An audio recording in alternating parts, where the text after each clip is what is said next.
What really matters? It's a good question. It's got a very simple answer. Very little. We're told to zoom out. We're told to look at the big picture.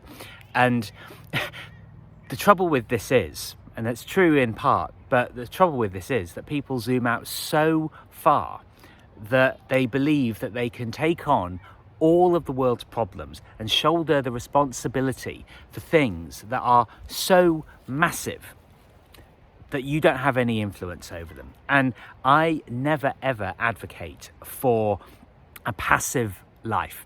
I always advocate for being able to take responsibility.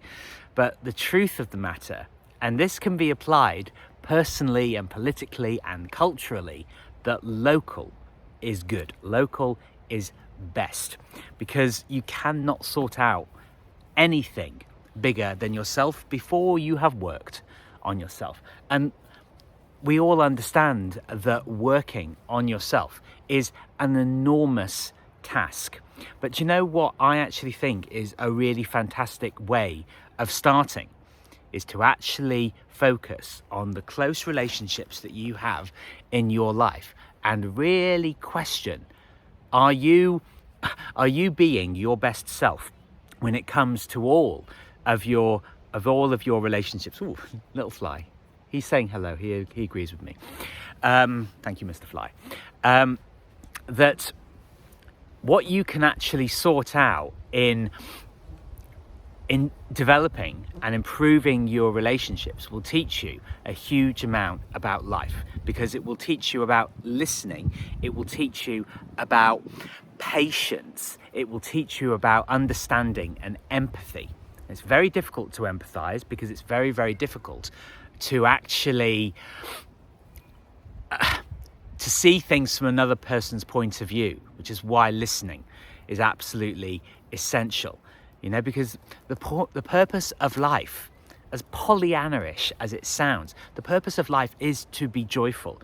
It's to learn lessons, but it's not to get bogged down in despair. And people are focusing on such enormous issues, or are they enormous?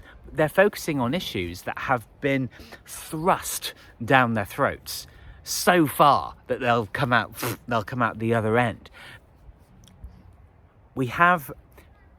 There is a strand of human nature that can be incredibly arrogant, and that we believe that because we believe something, that it's absolutely and definitely right.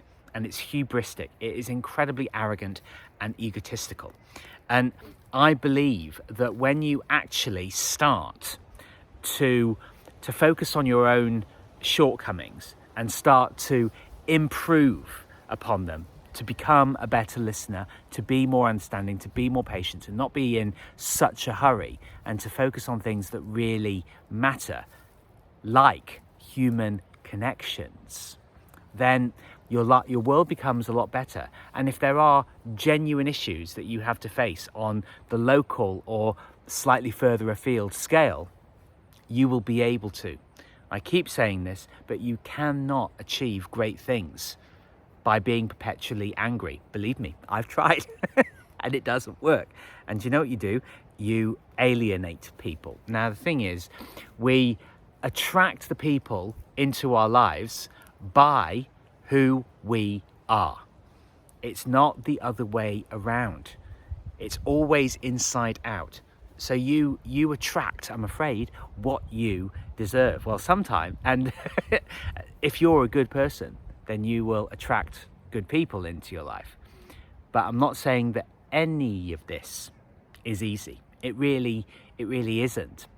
And I've ummed and ahed about what to talk about in this video, but the truth is that you can keep looking outside for all the different courses and books, and you can have interests and be interested in the world, but the truth is, deep down, you know where you're failing in life, but your ego will not allow you to admit it. So dropping the ego and learning to be a more patient and peaceful person will only benefit you in the long run.